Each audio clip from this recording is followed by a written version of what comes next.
अश्नन्ति दिव्यान् दिवि देव भोगान् ते तं भुक्त्वा स्वर्गलोकं विशालम् क्षीणे पुण्ये मर्त्यलोकं विशन्ति एवं त्रयी धर्मानुप्रपन्ना गतागतं काम कामा लभन्ते ते तं भुक्त्वा स्वर्गलोकं विशालम् क्षीणे पुण्ये मर्त्यलोकं विशन्ति एवं त्रयी धर्मानुप्रपन्ना गतागतं काम कामा लभन्ते।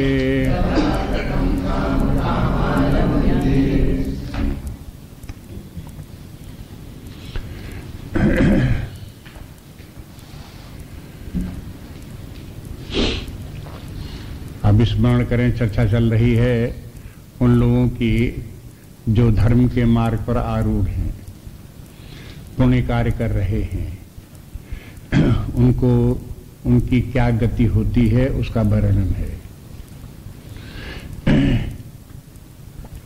गीता के दूसरे अध्याय से ही इसकी चर्चा चली आ रही है।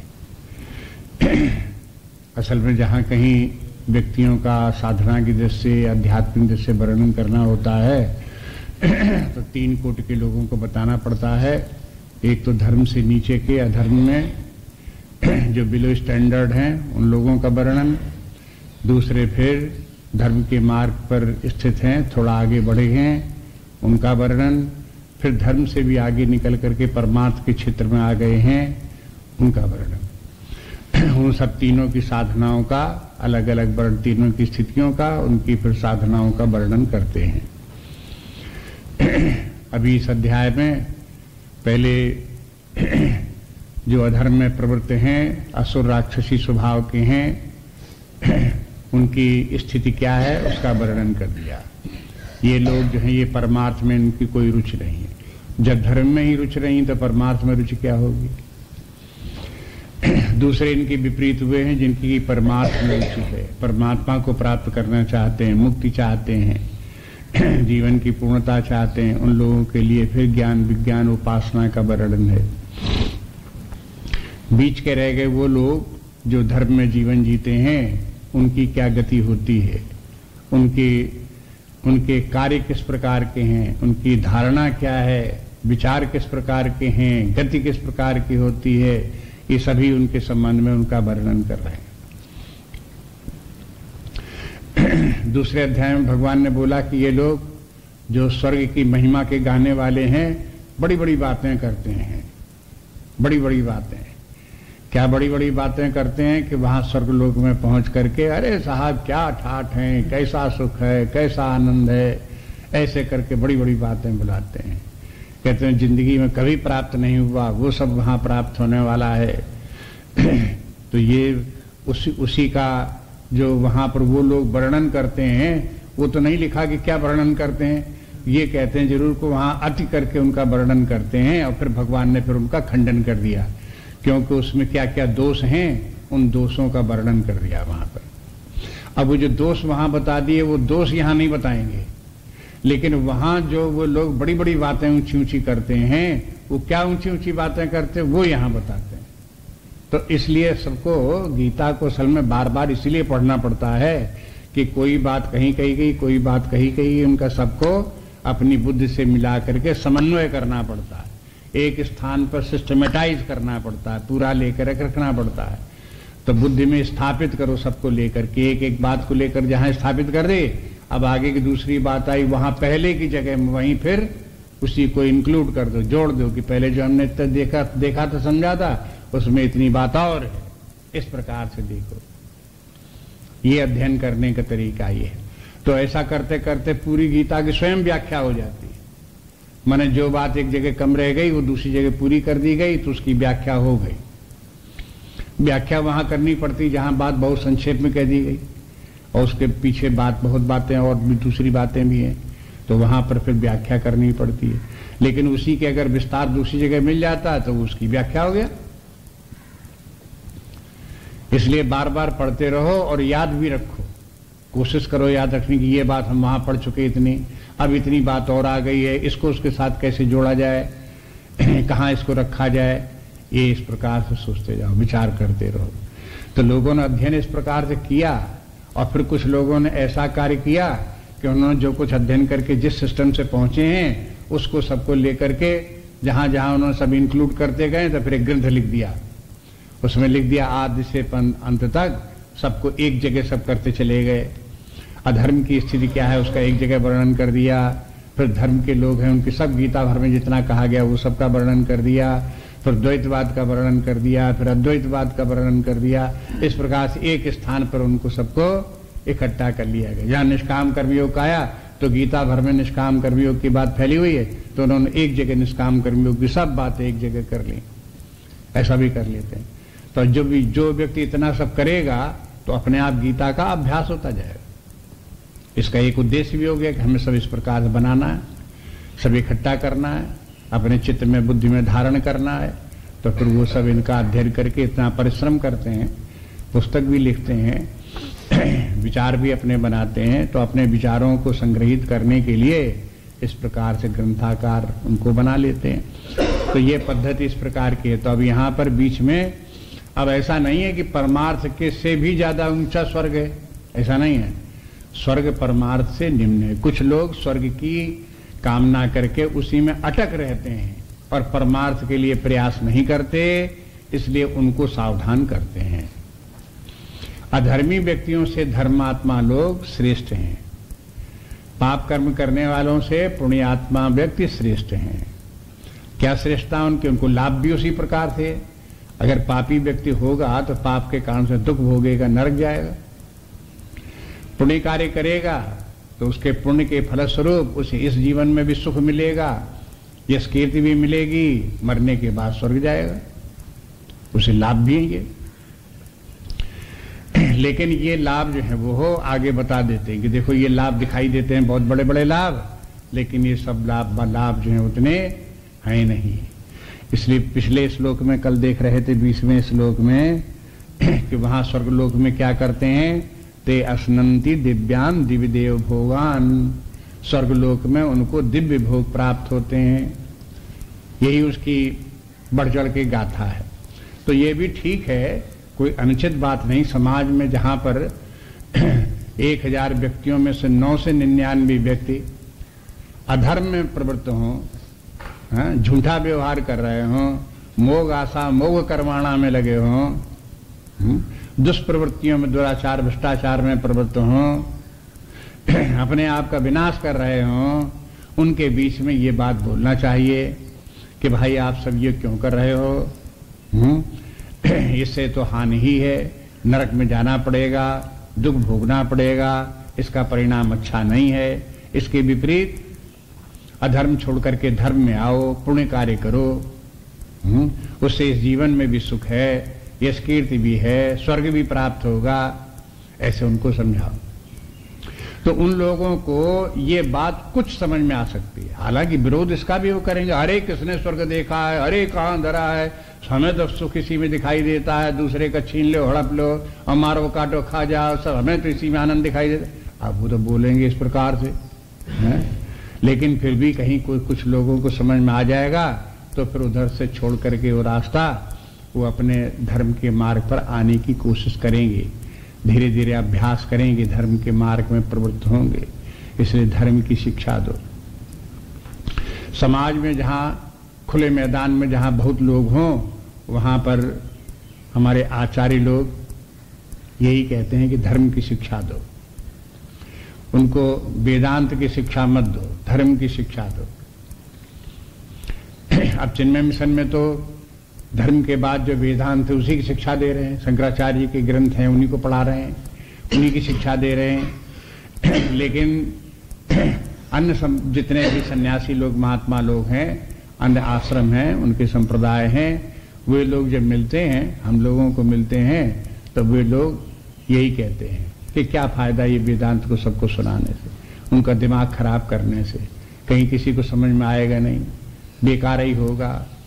भैंस के आगे बीन बजी और भैंस खड़ी पगुरा है, बेकार में आप उनको ये सब कथा सुना रहे हो।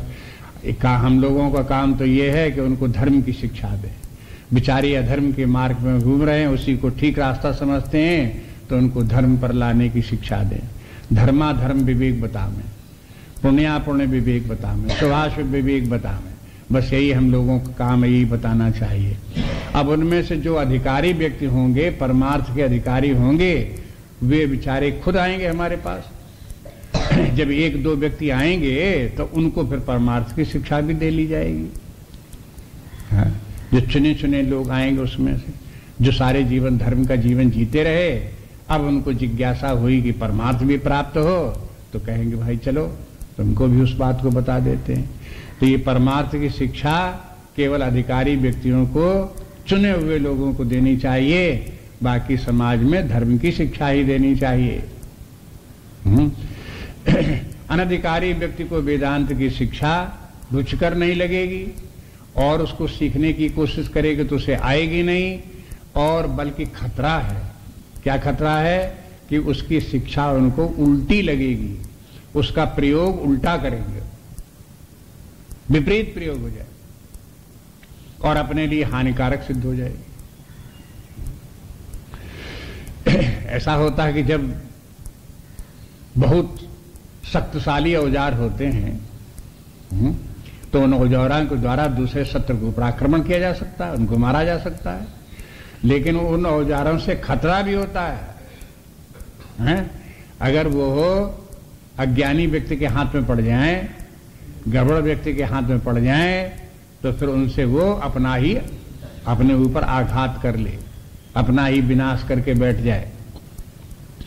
इतनी गोला बारूद अखबार में आप देख तो बहुत बार निकलती है, इतनी इकट्ठी की गई, इतना बड़ा स्टोर बनाया गया, सीओडी बनाया गया, तमाम इकट्ठा किया, किस लिए? दुश्मन को मारेंगे। लेकिन जो लोग उसकी रक्षा करने के लिए बैठे हुए हैं, वे लोग इतने सावधान नहीं है, परिणाम में धड़ धड़ धड़ तो उसी में गोले छूटने लगते हैं, आसपास के गांव तक नष्ट हो जाते हैं। तो क्योंकि अनधिकारी व्यक्ति जो है उसको उसकी रक्षा में बैठे हुए, बस और कुछ कारण नहीं उसमें। ऐसे ही करके ये विद्या भी जो है, ये है गोला बारूद की तरह से बड़ी तेज विद्या है, जो व्यक्ति को जन्म जन्मांतर के बंधनों से काट दे, छुटकारा कर दे, मुक्त कर दे। कोई साधारण विद्या थोड़े है। सारे दुखों का विनाश कर दे, सर्वतंत्र स्वतंत्र कर दे, परमानंद की प्राप्ति करा दे, साधारण विद्या है। लेकिन जितनी ही ये प्रखर विद्या है, उतनी ही ज्यादा ये व्यक्ति का विनाशक भी हो सकती है। अज्ञानी व्यक्ति जो उसका उल्टा अर्थ लगा करके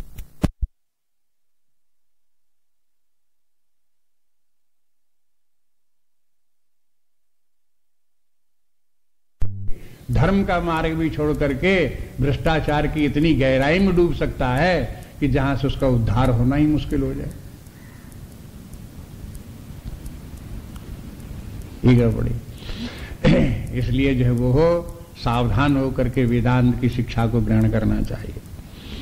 अधिकारी पहले होना चाहिए व्यक्ति को, धर्म के मार्ग पर चलने की पहले अभ्यास डालना चाहिए, पूरा धर्म के मार्ग पर चलने का अभ्यास करे, जरा भी उसमें लापरवाही न करे, खूब दृढ़ प्रतिज्ञ होकर के धर्म के मार्ग पर चले, दृढ़ व्रती हो उसमें कि हम धर्म को छोड़ेंगे नहीं।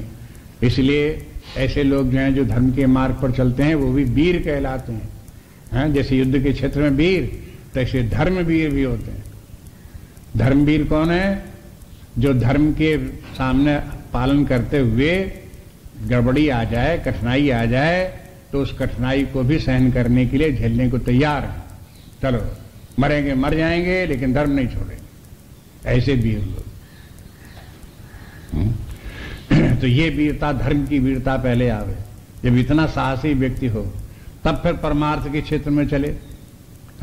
परमार्थ के क्षेत्र में तो देखो, संक्षेप में अगर कहो तो जब अपना सब विनाश कर दो टोटली, कोई एक तिनका भी नहीं रह जाए, तब समझो परमार्थ की प्राप्ति हो। अगर जरा भी अपना बना रहे, मेरा शरीर, मेरा पैसा, मेरा सम्मान, मेरे ये कुछ भी जरा सा भी बना रहा तो बस परमार्थ दूर।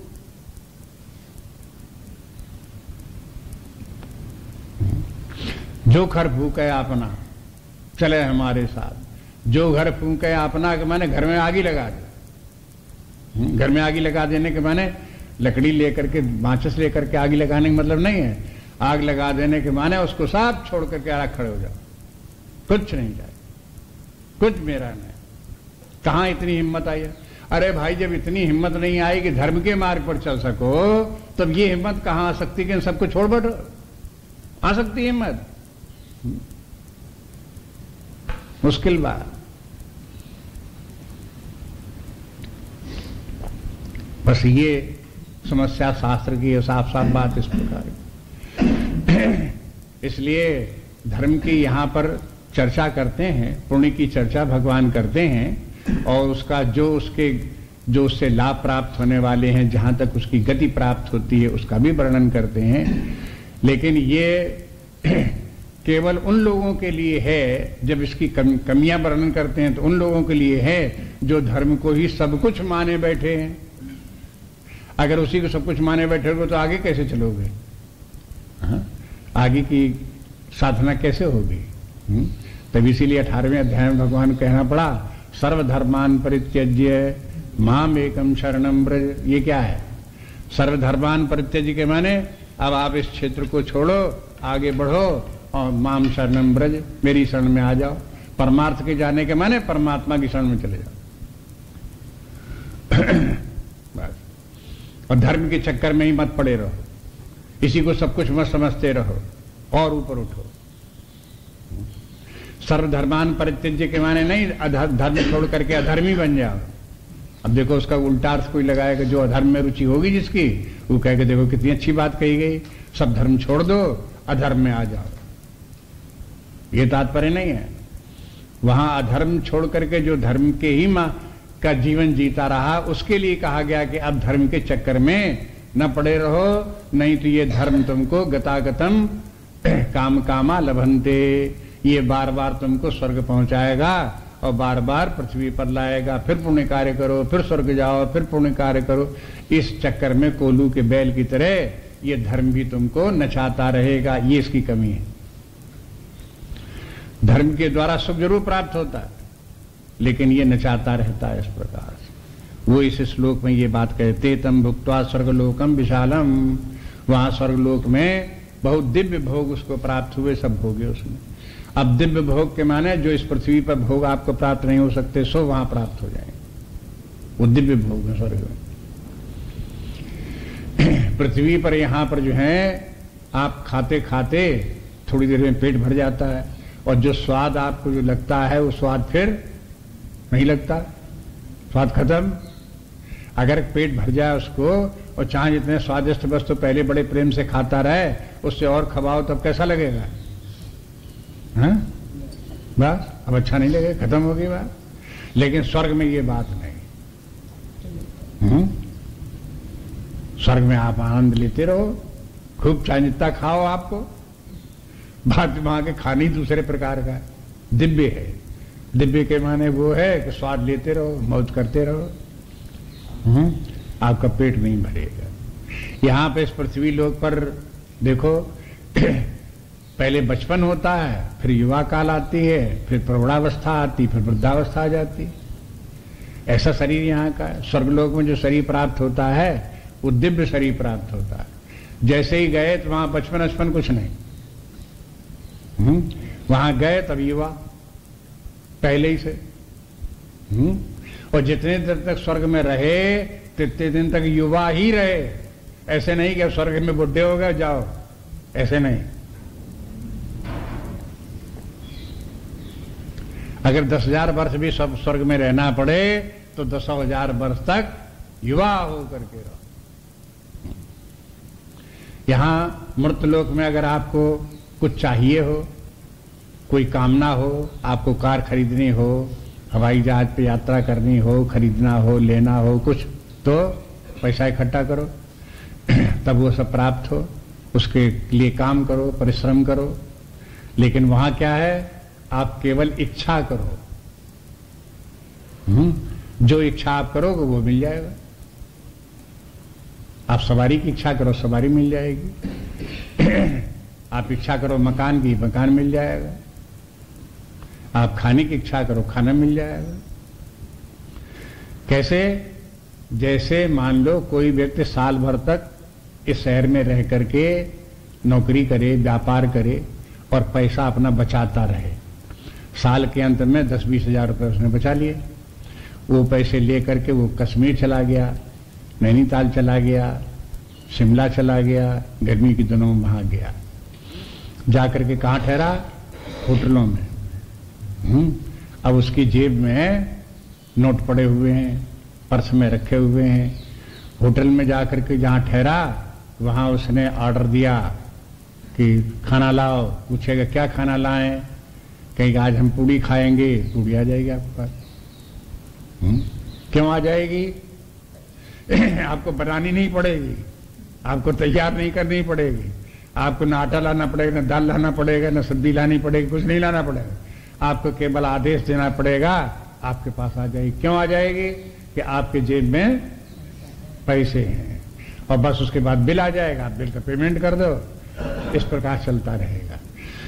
और होटल में कब तक रहोगे? जब तक आपके पर्स में पैसा रहेगा। और जिस दिन पर्स खत्म हो गया उस दिन वो अपने आप आइए तो इज्जत के साथ चले आओ। नहीं तो होटल वाला कहे कि भाई जब आपके पास पैसा नहीं है तो खाली करो।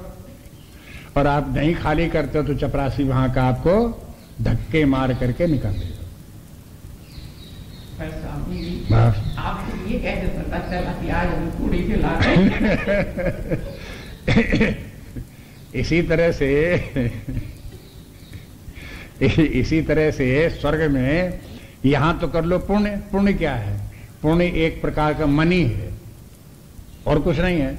आप जितना यहां पुण्य करोगे वो एक जो है वो दिव्य मनी है जो दूसरे लोक में भी काम आता है। जैसे आजकल यहां पृथ्वी के ऊपर डॉलर है? डॉलर अंतरराष्ट्रीय एक प्रकार से है, जहां जाओ वहां कन्वर्ट कर लो डॉलर को। बहुत से देश डॉलर ही का प्रयोग करते हैं। इस प्रकार से यहां पर स्वर्ग लोक में जो सिक्का चलता है वो सिक्का जो है पुण्य का सिक्का चलता है। जो व्यक्ति जितना पुण्य यहां कमा लेगा उसके पर्स में जितना पुण्य होगा स्वर्ग में जाएगा, उतने दिनों तक उतना भोग भोगेगा। जहां उसके पुण्य समाप्त हो गए तो बस उसके बाद फिर वहां से छुट्टी, जाओ वहां से, वहां फिर टिकने नहीं देंगे। पुण्य के जैसे कि आपके पास पैसे होते हैं, ऑर्डर दो, जो चाहो सो खाओ, जो चाहो सो मांग लो। आप मान लो कहीं गए, वहां पर आप बाजार में घूम रहे हो, आप वहां कोई नई ड्रेस, अच्छा रंग, कोई चीज पसंद आ गई तो जेब में पैसा खरीद लो। नहीं पैसा है तो बस देखते चले जाओ। आपको मिलेगा कुछ नहीं, बिना पैसा के नहीं मिलेगा। यस ग्रहे टका नास्ती हाथ के टकटकायते। जिसके जेब में पैसा नहीं है, हाटक में बाजार में क्या करता है? टकटकायते, माने देखते रहो, बस देख देख के लौट जाओ। ऐसे ही स्वर्ग में जाओ, अगर पुण्य नहीं होगा तो बस देखते रहोगे, देखो सब देवता लोग क्या आनंद कर रहे हैं और अपने तो टिकट कट गया वापस का, ये डटे हुए हैं अब भी, और वहां से चल दिए, निकाल दिए गए स्वर्ग से। बस स्वर्ग की कमी यही है कि वहां पर जो है वो हो, पुण्य जितना करोगे उतने दिन में अब दोबारा पृथ्वी पर आओ और फिर मनुष्य शरीर धारण करो और फिर पुण्य कार्य करो। अगर मान लो 1 साल के बाद में किसी व्यक्ति ने हिल स्टेशन पर जा करके 1 हफ्ते 10 दिन का वहां का आनंद ले लिया और लौट करके फिर यहां आ गया, अब साल भर अपना व्यापार धंधा फिर करो, फिर पैसे बचाते रहो, और फिर जब पैसे बचा के इकट्ठे करो साल भर के बाद, तब एक बार फिर आओ। बस। अथवा देखो, जैसे कोई व्यक्ति सारी जिंदगी कमाता रहा, व्यापार करता रहा, नौकरी करता रहा, पैसे बचाता रहा, अब जब वृद्धावस्था आई तब अब काम करने की जरूरत नहीं है।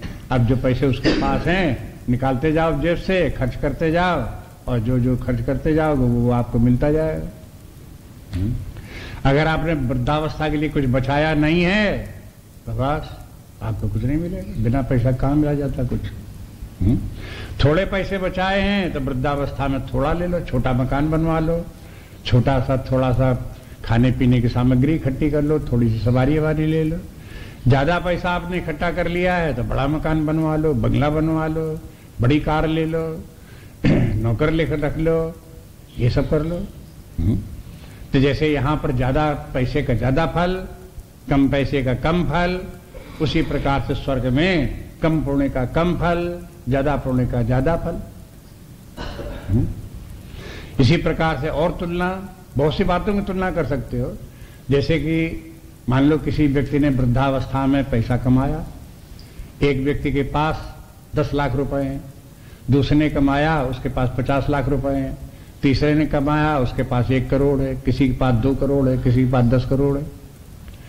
अब जब एक दूसरे को पता लगेगा कि मेरे पास 10 ही लाख हैं, दूसरे के पास तो 50 लाख हैं, तो कैसा लगेगा उसे? ईर्ष्या लगेगी, अपने आप में हीनता लगेगी, उसमें महानता दिखाई दे। अरे साहब उसके क्या कहने हैं, उसको तो करोड़ों उसके पास है, हम उसके सामने क्या है, कुछ नहीं है। ये क्या बात है? जैसे यहां लगेगा तो ऐसे स्वर्ग में लगेगा। वहां स्वर्ग में ऐसे ऐसे व्यक्ति आएंगे जो उन्होंने 1-1 हजार यज्ञ किए होंगे। अब वो यज्ञ वो बहुत दिनों तक वहां वास कर रहे होंगे। आप वहां गए भी, स्वर्ग का सुख भोगा भी और चल दिए वहां से निकाल करके, और वे लोग फिर भी डटे हुए हैं। आपको लगेगा कि देखो ये अब भी डटे हुए हैं, हमारे पहले से आए हुए हैं और अब भी डटे हुए, हमको जाना पड़ रहा। स्वर्ग में भी जो देवता जो हैं उनकी कैटेगरीज हैं, जैसे पृथ्वी पर पैसे वालों की कैटेगरीज हैं। कोई कम पैसे वाले हैं, कोई मध्यम पैसे वाले हैं, कोई ज्यादा पैसे वाले हैं। इसी प्रकार से स्वर्ग में भी कोई कम पुण्य वाले हैं, कोई मध्यम पुण्य वाले हैं, कोई ज्यादा पुण्य वाले हैं। कोई ऐसे ज्यादा पुण्य करने वाले हैं जो एक कल्प तक लगातार देवता रहते हैं, और कोई ऐसे पुण्य करने वाले होते हैं जो वहां 1500 वर्ष के बाद में वहां से लौट आते हैं। ज्यादा दिन नहीं रह पाते क्योंकि उतना पुण्य उन्होंने नहीं किया।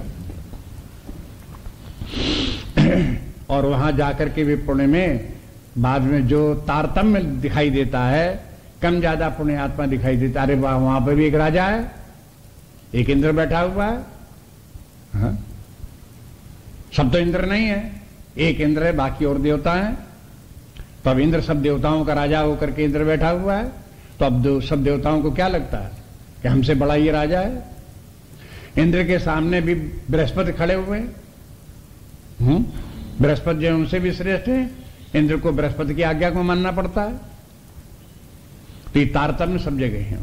जो ये तारतम्य है ये भौतिकता का सूचक है। जहां इस प्रकार का तारतम्य हो, बड़े छोटे हो, जिसमें कि ईर्ष्या द्वेष हो, ये सब भौतिक जीवन के लक्षण हैं, चाहे इस पृथ्वी पर हो चाहे स्वर्ग में हो। जैसा भौतिक जीवन इस पृथ्वी पर है, ऐसा ही भौतिक जीवन स्वर्ग में भी है। स्वर्ग का भी भौतिक जीवन ही कहलाता है। कभी कभी लोग समझते हैं कि भौतिक जीवन में जब तक पृथ्वी पर हैं तब तक तो भौतिक जीवन, स्वर्ग चले जाएंगे तो भौतिक जीवन खत्म, अब हम उससे ऊपर हो गए। ऐसा नहीं है। भौतिक जीवन में तीनों लोक हैं, स्वर्ग, नरक और मृत्युलोक। ये तीनों लोग भौतिक जीवन में ही हैं। तीनों में भौतिकता है और भौतिकता के परिणाम तीनों में, वही भौतिकता के लक्षण सब तीनों में विद्यमान है। इस प्रकार से देखो, इसलिए स्वर्ग की महिमा को भी समझो और स्वर्ग की सीमा को भी समझो। एक लिमिटेशन स्वर्ग के। तो ये बताते हैं, ते तम भुक्त्वा स्वर्गलोकम विशालम, वे स्वर्गलोक विशाल स्वर्गलोक का भोग भोगते हैं। स्वर्गलोकम के साथ विशाल जोड़ दिया, विशाल स्वर्गलोकम भुक्त्वा। तो विशाल जो है असल में स्वर्गलोक के दो प्रकार से अर्थ कर सकते हो। एक तो स्वर्गलोक के भोग विशाल हैं, जितना चाहो उतना प्राप्त कर सकते हो, इसलिए विशालता उनके कारण से स्वर्गलोक विशाल है। दूसरा ये है कि स्वर्गलोक में एकोमोडेशन बहुत है, इसलिए वो विशाल है। चाहे जितने भी लोग, अब ये आप करो कि अगर हमने पुण्य किए भी और स्वर्गलोक में जगह नहीं हुई तो फिर क्या होगा? है? इसकी चिंता मत करो। स्वर्गलोक जो है बहुत विशाल है, जितने भी लोग चाहें उसमें सब जाकर के अकोमोडेट हो सकते हैं, सबको वहां स्वर्ग के सुख प्राप्त हो सकते हैं। स्वर्ग की सामग्री भी बहुत है वहां पर, जितनी चाहो उतनी प्राप्त, जितने लोग पहुंच जाए, लाख 2 लाख करोड़ 2 करोड़ अरब 10 करोड़ जितने पहुंच जाए, सबको वहां जो है उनको जो कामना उनकी होगी वो सब उनको प्राप्त होगा। सबको रहने की जगह मिलेगी, सबको सुख साधन सबको उपलब्ध हो जाएंगे। इसलिए कहते थे वो जो है वहां के तेतम भुक्त्वा स्वर्गलोकम विशालम, उसका भोग भोग करके और क्षीणे पुण्य मृत्युलोकम विशंति। ये सब लोग जानते, इतनी पंक्ति जो है वो बहुत याद किए हुए गीता की। इतनी क्षीणे पुण्य मृत्युलोकम विशंति, पुण्य क्षीण हो गए तो मृत्युलोक में आकर के वहां बास फिर करने लगे, फिर लौट के वहीं के वहीं आ गए। हिल स्टेशन पर गए, 10 दिन 8 दिन मौज कर आए, फिर लौट करके यहीं साल भर तक परिश्रम करने के लिए अपने व्यापार धंधे में जुट गए। सवेरे से उठो, दोपहर गए, शाम लौट करके आए, दिन भर लगे रहे, पसीना बहाते रहे, सब करते रहे, साल भर लगे रहे, तब कहीं जा करके साल के बाद में 10-5 दिन के लिए हिल स्टेशन का आनंद ले आए। बस ऐसी करके यहां पर आकर के फिर मृत्युलोक में आ गए। मृत्युलोक में आए, फिर यहां परिश्रम करो, फिर यहां पुण्य अर्जित करो, तो क्षीणे पुण्य मृत्युलोकम विशंति। अब देखो मर्त्यलोकम कह करके ये बताया, और स्वर्गलोकम जो है वो हो ऊपर सुरेंद्र लोकम, इस प्रकार से बताया कि देखो कि मर्त्यलोक तो मर्त्यलोक है जहां लोग मरते हैं, और स्वर्गलोक जो है मर्त्यलोक नहीं है, वो अमर लोगों का लोक है। इन दो नामों से भी दोनों का अंतर पता चलता है। मृत्युलोक में व्यक्ति ऐसा नहीं कि 80 वर्ष का हो जाता है, 100 वर्ष का हो जाता तब मर जाता है, इसलिए मृत्युलोक है। मृत्युलोक इसलिए है कि यहां सारी जिंदगी आदमी मरता खपता रहता है, सारी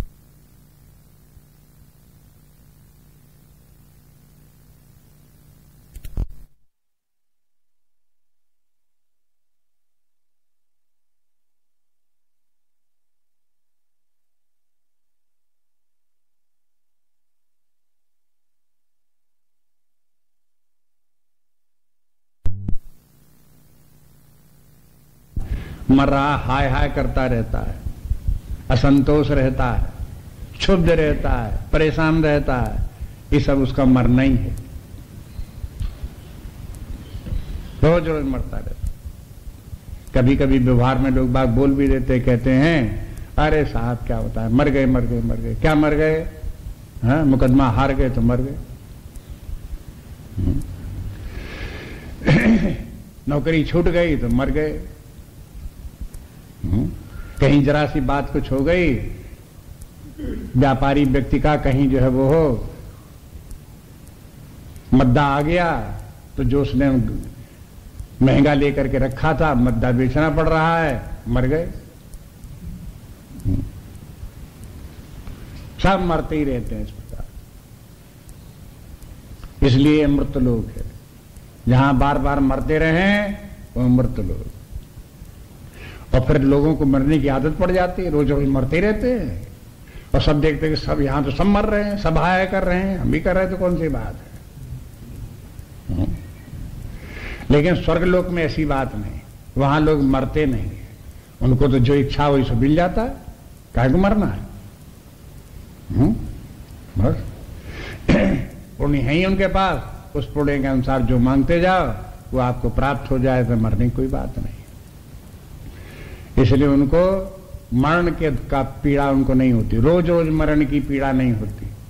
बस उनका मरण यही है कि जब उनके छीणे पुण्य मृत्युलोकम विशंति, जब उनके पुण्य छीण हो गए तो स्वर्ग छोड़ करके मृत्युलोक आना पड़ता है। बस इसी को आप उनको मृत्यु समझ लो, बाकी उनकी कोई मृत्यु नहीं। वहां सुखपूर्वक रहते हैं, दुख वहां कोई नहीं, सब सुख ही सुख है। अब दुख है तो बस इसी प्रकार का आपको बता दिया कि ऊंचे नीचे हैं, किसी के ज्यादा पुण्य है, किसी कम पुण्य है, तारतम्य वहां पर है, उसी में ईर्ष्या द्वेष का बस वो दुख वहां पर भी है, स्वर्ग में भी है, उससे वहां भी नहीं बच सकते। अगर स्वर्ग में इस प्रकार का दुख न होता तो तब स्वर्ग ही सब कुछ था, फिर कि मुक्ति के लिए कौन प्रयास करता। मुक्ति में ही ये बात है कि वहां तारतम्य नहीं है। जितने लोग मुक्त होते हैं वे सब के सब, हाँ? अब उनमें ऐसा नहीं होता कि ये मुक्त हो गया तो ज्यादा दिन मुक्त रहेगा और ये मुक्त हो गया तो बढ़िया मुक्त हो गया, हमारी मुक्ति जो है घटिया मुक्ति है, ऐसा कुछ नहीं होता। जो मुक्त हो गए सब एक समान है, और सब एक समान ही नहीं है बल्कि सब एक है।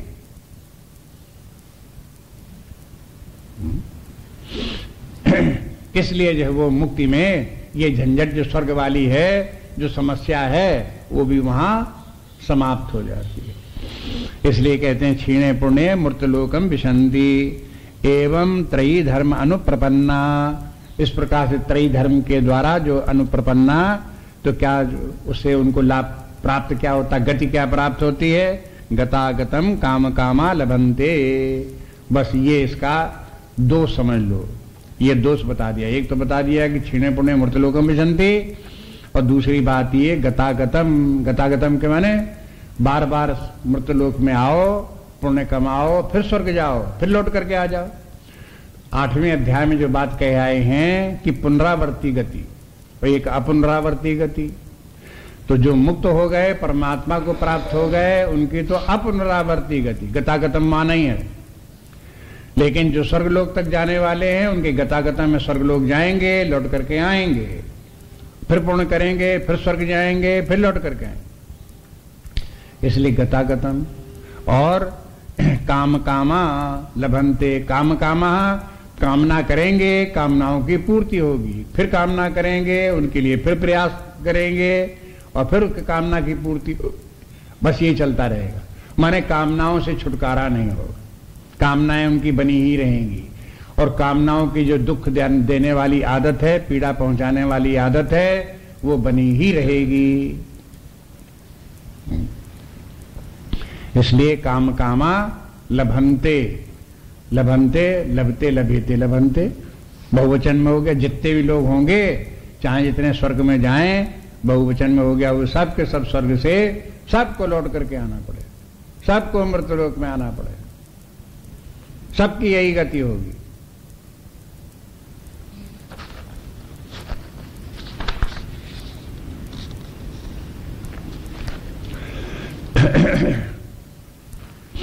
अब बस अब इसी से तुलना कर लो, जो लोग परमार्थ के क्षेत्र में रहने वाले हैं, परमार्थ साधना करने वाले हैं, उनको क्या प्राप्त होता है। इसलिए एक श्लोक फिर देते हैं इसके बारे में, उससे मिला लो। अनन्याश्चिन्तयो अन्तो माम ये जना पर्युपासते तेषां नित्याभियुक्तानां योगक्षेमं वहाम्यहम्। अनन्याश्चिन्तयन्तो मां ये जना पर्युपासते तेषां नित्याभियुक्तानां योगक्षेमं वहाम्यहम्।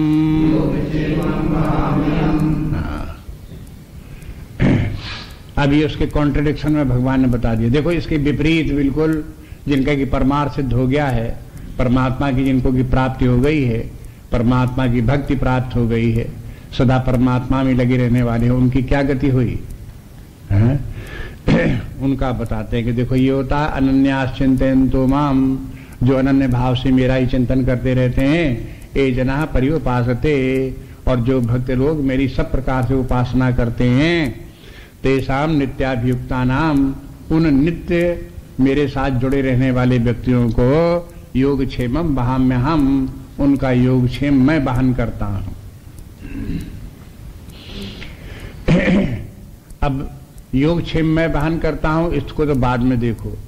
पहले एक चित्र उपस्थित किया ऐसे व्यक्ति का जिसका कि परमार्थ सिद्ध हो गया है, उपासना करते करते, परमात्मा का चिंतन करते करते परमात्मा मय हो गया। तो अब ये तो स्वर्ग की तो बात नहीं है, न पुण्य की बात है। अब तो वो हो विरक्त हो करके, इन सबसे विरक्त हो करके जो उपासना करते करते, परमात्मा का ध्यान करते करते और परमात्मा भाव में स्थित हो गया, परमात्मा तक पहुंच गया और तद्भाव भावित होकर के स्थित है, ऐसा व्यक्ति। अब जो एक व्यक्ति जो परमात्मा को प्राप्त हो, उसकी तुलना स्वर्ग में रहने वाले व्यक्ति की, इनकी दोनों की तुलना करो, कंपेयर करो, दोनों में क्या अंतर है, समझने का प्रयास करो, ध्यान दो, देखो।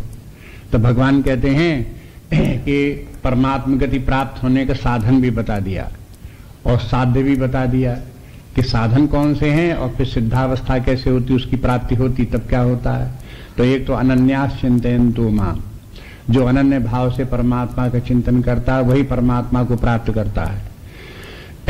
अनन्य भाव के माने ये है कि परमात्मा के अतिरिक्त जिसको कि कुछ और कोई कामना न हो, जाहे न चाहिए कबहु कछु तुम सन सहज सने, और कुछ नहीं चाहिए, एकमात्र परमात्मा ही चाहिए बस। और परमात्मा को प्राप्त करने के लिए वो हो बड़े से बड़ा मूल्य चुकाने को तैयार। बड़े से बड़ा मूल्य क्या, अपना सारा मूल्य चुकाने को तैयार। जो कुछ उसके पास अहम है, मम है, जो कुछ आप बाहर है, जो कुछ भीतर है, वो सब उस परमात्मा को प्राप्त करने के लिए भेंट चढ़ाने को तैयार है। ऐसा अनन्यास चिंतयन्तु मां। परमात्मा के चिंतन ऐसे भी होता है, परमात्मा का स्मरण करो और भगवान से कहो, हे भगवान मेरे पास पैसा बहुत कम है, थोड़ा और दो, मेरे पास परिवार छोटा और दो, मेरे बच्चे बीमार हैं उनको स्वस्थ कर दो। ये भी होता परमात्मा के चिंतन। तो ये अनन्य चिंतन नहीं हुआ। अब अनन्य चिंतन को संक्षेप में आप उसी प्रकार समझ लो जैसे 7वें अध्याय में भगवान ने 4 प्रकार के भक्त बता दिए, आर्त, अर्थार्थी, जिज्ञासु और 5वें ज्ञानी भक्त। जो ज्ञानी भक्त हैं वो परमात्मा से, भगवान कहते हैं ज्ञानी भक्त कैसा है कि ज्ञानी भक्त आत्मयुत में मतम, वो तो मेरा आत्मा ही है। वो ज्ञानी भक्त परमात्मा से एकीकृत हो गया, बस परमात्मा के अतिरिक्त और उसे कुछ नहीं चाहिए, परमात्मा भाव में ही स्थित है। वो जो स्थिति है वही अनन्य भाव है। अनन्यास चिंतयन्तु माम, जो एकमात्र परमात्मा को अनन्य भाव से इस प्रकार से चिंतन करता है। तो कहते हैं ये जना पर्युपासते, इस प्रकार से जो भक्त मेरी उपासना करते हैं। तो उपासना में मुख्य बात क्या है, चिंतन है परमात्मा का, इसलिए चिंतन शब्द और उपासते आ गया। अनन्यास चिंतयन्तो माम उपासते माम, जो परमात्मा का चिंतन करेगा वो परमात्मा की उपासना होगी। अनन्य भाव से चिंतन करेगा तो परि उपासना होगी। उपासना तो वो भी होगी अगर वो कुछ दूसरी कामना से परमात्मा का चिंतन करता रहा तो वो भी उपासना होगी, लेकिन जब अनन्य भाव से चिंतन करेगा तो उसकी उपासना परि उपासना होगी। परिता उपासना माने पूरी उपासना हो गई, सब प्रकार से चारों पर कोई अंग उपासना का फिर बाकी नहीं रह जाएगा, संपूर्ण रूप से उपासना हो जाएगी। नहीं तो अगर कोई दूसरी कामना, लौकिक कामना बनी रही, स्वर्गात की कामना बनी रही, इस लोक के सुखों की कामना बनी रही, तो वो उपासना खंडित रहेगी, अल्प रहेगी, दोषयुक्त रहेगी, पूर्ण नहीं होगी। इसलिए कहते पूरी उपासना तब जब अनन्यास चिंतयन्तो माम, अनन्य भाव से मेरा चिंतन करेगा तो वो परिउपासते होगा। और फिर कहते हैं उसका फल क्या होगा, तेसाम नित्याभियुक्तानाम, ऐसे व्यक्ति फिर नित्य मुझसे युक्त रहेंगे। युक्त शब्द है माने परमात्मा से युक्त हो गए। योग युक्त माने योग का काम क्या है, माने योग शब्द ही इस बात का सूचक है कि वो सब साधनाएं योग हैं जो हमें परमात्मा से एक कर दें, जोड़ दें, वो सब योग हैं। कर्म योग भी इसलिए योग है कि वो परमात्मा से हमको ले जाकर के जुड़ाएगा। भक्ति योग भी इसलिए योग है कि उसके द्वारा हम परमात्मा से एक हो जाएंगे। ज्ञान योग भी इसलिए है कि उसके द्वारा हमें परमात्मा की प्राप्त हो जाएगी, उससे एक हो जाएंगे। और भी जितने भी योग होंगे, संन्यास योग जैसे हो, वो सब योग इस प्रकार के होंगे जो अंत में परमात्मा से प्राप्त कराने होंगे। तो योग शब्द ही परमार्थवाचक है। जब तक कि व्यक्ति अधर्म छोड़ करके अधर्मी तो योगी होगा ही नहीं, लेकिन स्वधर्म का पालन करने वाला, सामान्य धर्म का पालन करने वाला, यज्ञ आदि करने वाला व्यक्ति भी योगी नहीं कहलाता, धर्मात्मा कहलाता। योगी की संज्ञा तब आती है जब व्यक्ति का लक्ष्य परमात्मा हो जाता है और परमात्मा से जुड़ने की साधना करता है। भले ही यज्ञ ही करे, लेकिन परमात्मा को प्राप्त करने की इच्छा से करेगा तब योगी हो जाएगा। चाहे कर्म ही करे, परोपकार ही करे, पुण्य ही कार्य करे, लेकिन परमात्मा को पाने की इच्छा करेगा तो उसका कर्म जो वो निष्काम कर्म योग हो जाएगा। तो योग जो है यह है परमार्थ सूचक है, इसकी प्राप्ति कराने वाला है। इसलिए वो इन साधनाओं को सबको करते हुए, परमार्थ की साधनाओं के करते करते, परमात्मा का चिंतन करते करते परमात्मा से युक्त हो जाता है। और युक्त के साथ में एक और शब्द लगा दिया है, आप देखो उसके पीछे एक प्रीफिक्स लगा हुआ है।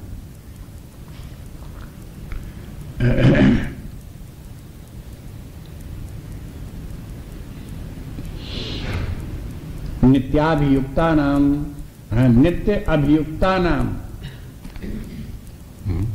अभियुक्त शब्द थोड़ा कठिन बन गया। अभियुक्त के माने है, युक्त के माने तो जुड़ना, और अभियुक्त के माने अपराधी हो गया है। अभियोग लगा दिया गया, अपराध लगा दिया गया। लेकिन वो अर्थ यहां नहीं लगेगा। अभी यहां पर जो है वो दिव्यता का वाचक है। एक योग हुआ जुड़ना, जुड़ना तो भौतिक स्थिति में भी जुड़ना होता है, लेकिन परमार्थ रूप में परमात्मा से जो जुड़ना है वो युक्त होना ही नहीं है, बल्कि अभियुक्त है। जैसे परि उपासना, तो परि हैं, अभि हैं, ये इन शब्दों के साथ लगा करके इन शब्दों को परमार्थवाचक बनाया जाता है। इतना तो पहले जान लेना चाहिए। जो सामान्य रूप से जो शब्द हैं उनमें इस प्रकार के शब्द जोड़े जाते हैं, अभि इत्यादि जोड़ करके, अधि लगा करके, अभि लगा करके, परि लगा करके इस प्रकार से करते हैं। प्रा लगा करके, वो प्रा भी लगाया जाता कहीं कहीं। जैसे शांत है और फिर प्रशांत हो गया। तो शांत तो शांत है ही है, और प्रशांत के माने है ऐसी शांति कि परमात्मा को प्राप्त करके जो शांत हो जाए वो प्रशांति होगी। प्रा लगा कर उसको दिव्य बनाया गया। इसी प्रकार से अभी लगा करके उसको दिव्य बनाया गया कि मैंने परमात्मा से जुड़ गए, और ऐसे जुड़ गए कि फिर वो जुड़ना सदा के लिए जुड़ गए, फिर कभी वहां से अलग होने का नंबर नहीं आता। इसलिए स्वर्गलोक में क्या हुआ, स्वर्गलोक पहुंच तो गए लेकिन वहां नित्याभियुक्त नहीं हुए हैं।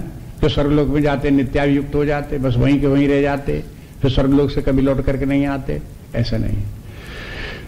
परमात्मा को प्राप्त होकर के सदा के लिए एकीकृत हो गए, और जो परम दिव्य परमात्मा है उससे महान कुछ भी नहीं है, उससे मिलकर के एक हो गए।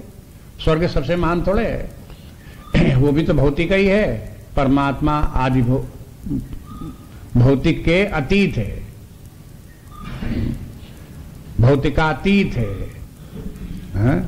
त्रिगुणातीत है। उस परमात्मा को प्राप्त करके अभियुक्त हो गए, परमात्मा साथ एक हो गए, और नित्य अभियुक्त हो गए, फिर उससे मिल गए तो सदा के लिए युक्त हो गए। अब ऐसे व्यक्तियों को क्या फल है? स्वर्गलोक की तो पहले बात बताई कि देखो, जो लोग इस जीवन में मृत्युलोक में पुण्य कमाते हैं, स्वर्गलोक में अपने पुण्य को जा करके वहां कैश करते हैं और उसके द्वारा सुख भोग प्राप्त करते हैं, उनकी तो गति इस प्रकार की है। पहले कर्म करो, फिर पुण्य का अर्जित करो, और फिर स्वर्गलोक में उस पुण्य को खर्च करो, उसके बदले में सुख भोग प्राप्त करो। अब यहां क्या हो गया, परमार्थ में पहुंच करके कि उनके लिए भगवान कहते हैं कि अब उनको काम नहीं करना पड़ेगा, उनको पुण्य अर्जित नहीं करना पड़ेगा, उनको बार बार स्वर्ग नहीं जाना पड़ेगा, स्वर्ग से लौट करके आना नहीं पड़ेगा। हाँ, उनका काम कैसे चलेगा? कहते योग क्षेमम बहाम्य हम, उनका योग क्षेम मैं बहन करूंगा। देखो, स्वर्ग इत्यादि जाने वालों का योग क्षेम बहन कौन करता है? उनका पुण्य करता है। जब तक पुण्य रहता है तब तक वही उनका योग क्षेम करता है।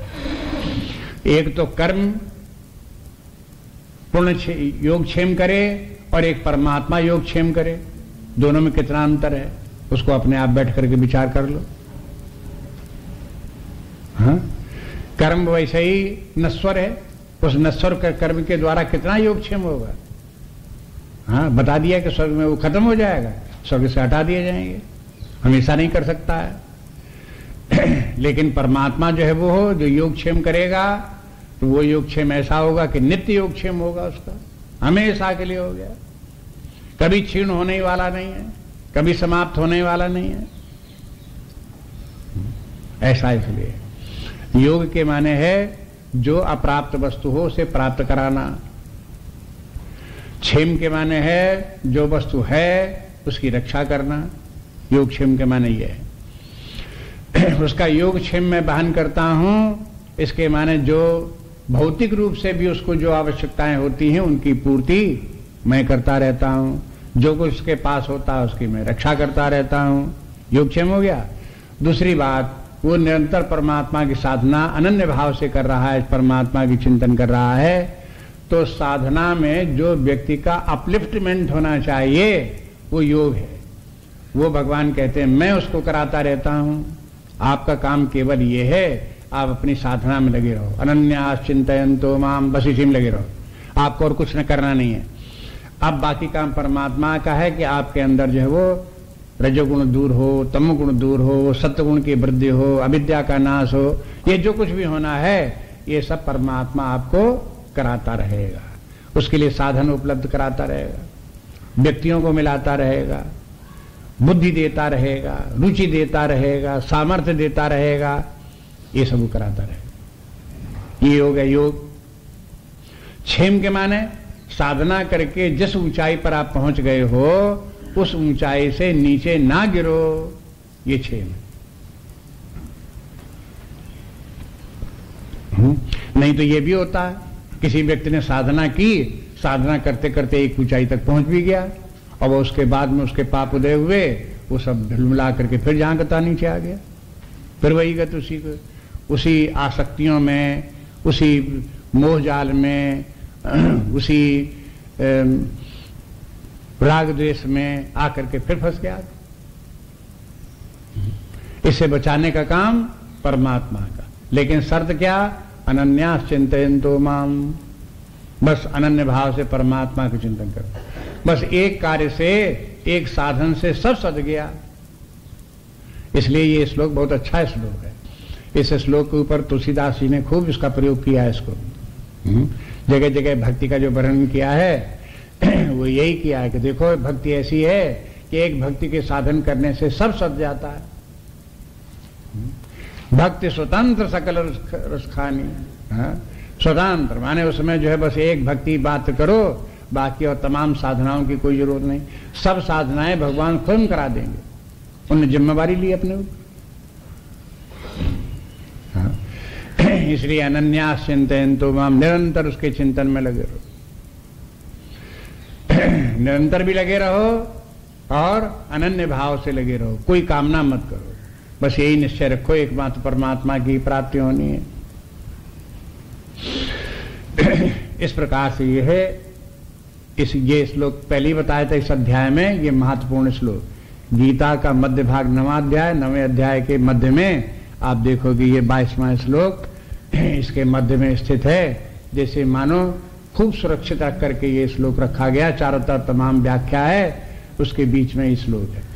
कुछ लोग ये कहते हैं कि ये श्लोक तो ऐसा श्लोक है कि संपूर्ण गीता ही इसकी व्याख्या है। इस श्लोक को संपूर्ण रूप से गहराई तक समझने के लिए आप आगे बढ़ोगे तो आपको ये पता लगेगा इसमें ज्ञान भी है, इसमें भक्ति भी है, इसमें जो है वो हो परमार्थ भी है, इसमें समस्त साधनाएं भी हैं, सब कुछ इस श्लोक में विद्यमान। अगला श्लोक देखिए। हे पन्य देवता भक्ता यजन्ते श्रद्धयान्विता तेऽपि मामेव कौन्तेय यजन्त्यविधिपूर्वकम्। हे पन्य देवता भक्ता यजन्ते श्रद्धयान्विता तेऽपि मामेव कौन्तेय यजन्ति अविधिपूर्वकम्। अब फिर उसी विषय पर आ गए। किस विषय पर? इन धर्मात्माओं के विषय पर, पुण्य कार्य करने वाले विषयों पर। ये तो बीच में उनका कंपैरिजन कराने के लिए एक श्लोक दे दिया था। बाकी ये जो स्वर्ग लोग जाने वाले हैं, यज्ञ इत्यादि करने वाले हैं, इन लोगों की कथा भी बाकी रह गई थी। वो अभी 2-3 श्लोकों में भगवान और सुनाते हैं। कहते हैं ये भी अन्य देवता भक्ता, जो दूसरे लोगों के जो भक्त हैं, अन्य देवताओं के जो लोग भक्त हैं, यजन्ते श्रद्धान्विता, और वो बड़ी श्रद्धा पूर्वक यज्ञ करते हैं। तेपि कौन्तेय तेपि मामेव कौन्तेय, हे कौन्तेय वो भी मुझको ही यजन्ति, वे मेरा ही यजन करते हैं। लेकिन कैसे करते हैं? अविधिपूर्वकम, अविधिपूर्वक करते हैं। ये बात बताने की रह गई। अब देखो इस श्लोक के तात्पर्य देखो। आप देखो कि गीता में जगह जगह देवताओं की उपासना करने वाले व्यक्तियों की निंदा की गई है। निंदा ये नहीं की गई कि वो करना ठीक नहीं, गलत है, बस उनकी सीमा बताई गई कि देवताओं की उपासना करने वाले व्यक्तियों को जो परमार्थ प्राप्त होना चाहिए वो प्राप्त नहीं होता। देवता लोग जितने भी हैं वो सब भौतिक उपलब्धियां कराने में समर्थ हैं। आपको स्वर्ग तक पहुंचा सकते हैं, स्वर्ग के सुख भी दे सकते हैं, भौतिक जीवन के भी सुख दे सकते हैं, मृतलोक में भी सुखी बना सकते हैं। देवताओं की इतनी ही सामर्थ्य है। ये देवता लोग जो हैं आपको मुक्त कर दें, परमात्मा को पहुंचा दें, वहां नहीं कर सकते। इसलिए इन देवताओं की जो सीमा है उसको बताते रहते हैं। पिछले भी कई बार बता चुके हैं, यहां भी बता रहे हैं, आगे भी प्रसंग आते हैं। जहां जहां जिस जिस अध्याय में आता बताते। 7वें अध्याय में भी प्रसंग आया था, वहां भी इसी प्रकार से देवताओं के विषय में बताया था। यहां पर भी कहते हैं कि ये पिछाप अन्य देवता भक्ता, जो दूसरे देवताओं के भक्त हैं। अब अनन्य का मान लो क्या हुआ, पिछले श्लोक पर आया था अनन्यास चिंतयन्तो माम। अब यहां अनन्यास के स्थान पर क्या गया? ये भी अन्य देवता भक्ता। तो जो दूसरे देवताओं के भक्त हैं तो वो अनन्य भगवान के अनन्य भक्त नहीं हुए। इसलिए भगवान के अनन्य भक्त होने के लिए अन्य देवताओं का भी भक्त होना ठीक नहीं। इसलिए जो कहते हैं कि उनकी देवताओं की भक्ति में मत पड़ो। उन देवताओं की भक्ति करोगे तो वो देवता लोग तुम्हारे ऊपर कृपा करेंगे और कोई न कोई भौतिक वस्तु तुमको दे देंगे। तुम्हें परिवार दे देंगे, तुम्हें धन दे देंगे, तुम्हें पद दे देंगे। बस आप बस उसी में हिल गए रहो, चक्कर काटो उसी में, समझो खिलौना खेलो। बस जैसे माँ छोटे बच्चों को उनको माँ काम करनी चाहती है, छोटे बच्चे जो हैरान करते हैं, चपटते हैं, उनको बैठा दिया, खिलौना दे दिया। अब बच्चे खिलौना अपने पी पी कर रहे हैं, लौट कर रहे हैं, धर रहे हैं, उसी में लगे हुए हैं। माँ फ्री हो गई, अपने काम कर रहे हैं। बस ऐसे ही जो है ये देवता लोग जो है ये है, माँ झुंझुना पकड़ा देंगे, आप उसी को लिए खेलते रहो। देवताओं का काम इतना है। परमात्मा की तरह से आपको जो है परमार्थ की प्राप्ति करा दें, आत्मानंद आत्मज्ञान प्राप्त करा दें, मुक्ति प्राप्त करा दें, ऐसा ही देवता लोग नहीं करेंगे। ये चापन्य देवता भक्ता यजन्ते श्रद्धान्विता। अब उन देवताओं की श्रद्धा पूर्वक भी कोई यजन करेगा। तो श्रद्धा पूर्वक जब देवताओं के यजन करेगा तो देवता लोग श्रद्धा के बल पर ही फल देते हैं। देवताओं अश्रद्धा पूर्वक अगर देवताओं की पूजा करे तो भी फल नहीं प्राप्त, देवता भी नहीं देगा।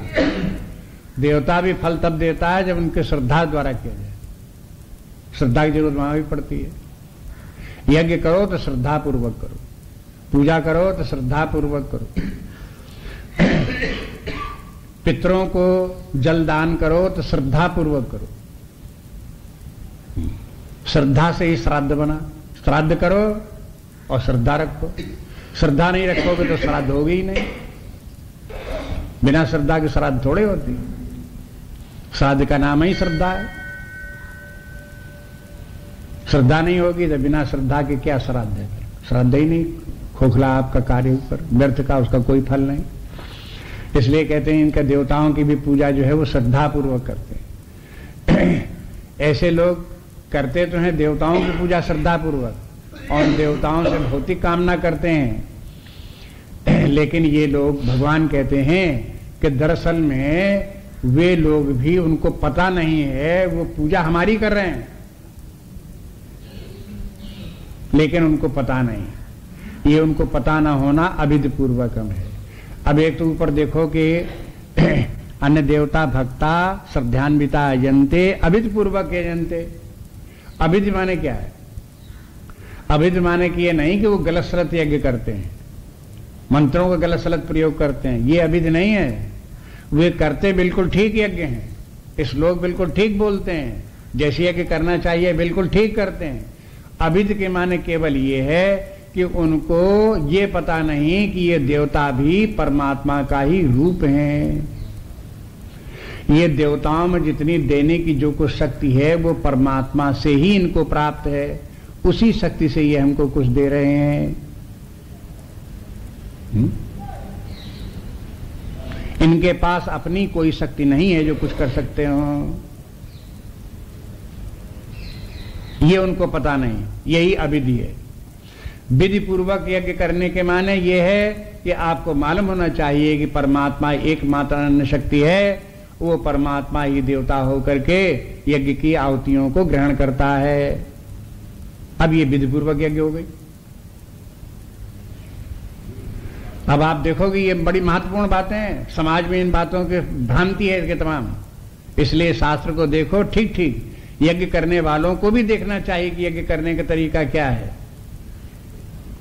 श्रद्धा भी होनी चाहिए, देवताओं के लिए आहुतियां मंत्र भी उनको भी बोलना चाहिए, देना चाहिए, लेकिन वो विधि पूर्वक होना चाहिए। ये भी ध्यान रखो कि हम जिन देवताओं को आहुतियां दे रहे हैं ये सब परमात्मा की आहुतियां हैं, उसी को प्राप्त होने वाली है। आगे के श्लोक में बोल देते हैं कि जो आहुतियां जो देवताओं को दी जाती हैं वो मुझे ही प्राप्त होती हैं। अब देखो, यद्यपि वो अज्ञान के कारण आहुतियां दे रहा देवताओं को, और लेकिन वो देवताओं की आहुतियां परमात्मा को, ईश्वर को प्राप्त हो रही हैं, और ईश्वर फिर उसका फल देवता के द्वारा फिर उस व्यक्ति को देता है। तो जिसको फल प्राप्त हो रहा वो समझता देखो इस देवता ने बड़ी कृपा मेरे ऊपर की, मुझको ये दे दिया, इस देवता ने ये कृपा की मुझे ये दे दिया। ये भ्रांति है। दे किसने दिया? देने वाला तो एक ईश्वर है, वही दे रहा है सबको, सब देवताओं के थ्रू वही दे रहा है। इस प्रकार का ज्ञान होना चाहिए।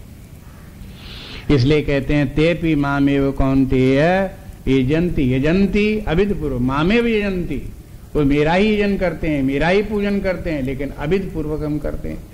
इसमें इस श्लोक में ज्ञान की महिमा है। देखो, यज्ञ करने वाले यदि देवताओं की पूजा करते हैं और देवताओं से कामना करते हैं तो वे अज्ञानी हैं। भगवान ये नहीं कहते कि यज्ञ नहीं करना चाहिए, देवताओं की पूजा नहीं करनी चाहिए, वो सब ठीक करते हैं, उनको फल भी देवता देते हैं, वो भी सही है और वैदिक है, वैद प्रमाणित है, कोई गलत उसमें कुछ भी नहीं है। गलती केवल इतनी है कि वो जो यज्ञ कर रहे हैं, जो देवताओं की पूजा कर रहे हैं, उनको ज्ञान नहीं है कि हम क्या कर रहे हैं और क्या करना चाहिए। बस उन्हें ज्ञान होना चाहिए कि मात्र अंतिम लक्ष्य जीवन का परमात्मा ही है। यज्ञ भी हम करें तो उसका फल परमात्मा होना चाहिए। एक व्यक्ति पुण्य कार्य करे, दान दे, लोक सेवा का कार्य करे और ये फल चाहे कि हमें स्वर्ग प्राप्त हो जाए, तो अज्ञानी है। अगर वही कार्य वो व्यक्ति करे और इसलिए करे कि ये कार्य करने से हमारा चित्त शुद्ध हो, परमात्मा की प्राप्त हो जाए, तो वो ज्ञानी है। शास्त्र इस ज्ञान की प्रशंसा करते हैं, अज्ञान की निंदा करते हैं। उसको स्वयं कर्म को भला बुरा नहीं बता रहे हैं, वो तो श्रद्धा पूर्वक कर रहा है, उसकी प्रशंसा कर रहे हैं, देखो श्रद्धा पूर्वक कर रहा है, देवताओं की उपासना कर रहा है, बहुत अच्छा कार्य कर रहा है, लेकिन अज्ञान पूर्वक कर रहा है। बस इतनी बात। बाकी कल अभी इसी प्रसंग में आगे कल देखेंगे।